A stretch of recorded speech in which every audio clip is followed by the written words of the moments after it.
Gaza के हालात अब बद से बदतर होते चले जा रहे हैं और अब जो खबरें आ रही है उसके मुताबिक कतर ने एक ऐसा फैसला किया है जो हमास के साथ साथ फिलिस्तीनियों पर भी बहुत भारी पड़ता चला जा रहा है।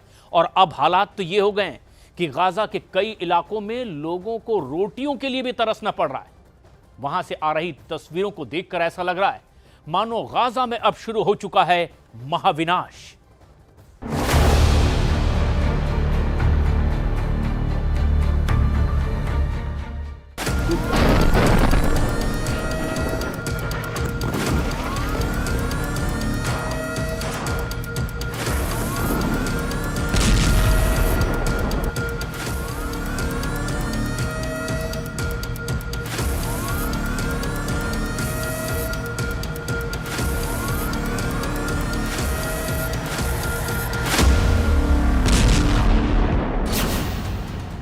गाजा में सर्वनाश, कतर का कातिल फैसला। अभी तक ऐसा कोई आंकड़ा सामने नहीं आया जिसके आधार पर यह अनुमान लगाया जा सके कि इजरायली सेना ने गाजा में 400 दिन से ज्यादा की जंग में कितना गोला बारूद गाजा पट्टी में बरसाया है। अभी तक ये पता नहीं चला है कि मारे गए कुल लोगों में कितने बच्चे, महिलाएं और बुजुर्ग हैं। हमास, इजरायल, अमेरिका और कतर का सिर्फ टारगेट है कि जंग से किसे कितना फायदा होगा। कतर ने महज 36 घंटे के अंदर ही पहले ऐलान किया कि कतर के दरवाजे हमास और फिलिस्तीनियों के लिए बंद हो चुके हैं और हमास को तुरंत दोहा में दफ्तर बंद करने के लिए कह दिया गया। लेकिन कुछ घंटों बाद ही कतर पलट गया और दावा करने लगा कि उसने हमास और फिलिस्तीनियों के दफ्तर को दोहा में बंद करने का कोई आदेश नहीं दिया है। इस पूरी खबर का हम आपको आगे पूरा सच बताएंगे, लेकिन उससे पहले ये जान लीजिए गाजा में जंग क्यों नहीं रुक रही है। गाजा में हमास किसी भी कीमत पर जंग को रोकने को तैयार नहीं है। हमास चीफ इस्माइल हानिया और याह्या सिनवार के मारे जाने के बाद भी हमास इजरायली सेना पर हमले कर रहा है।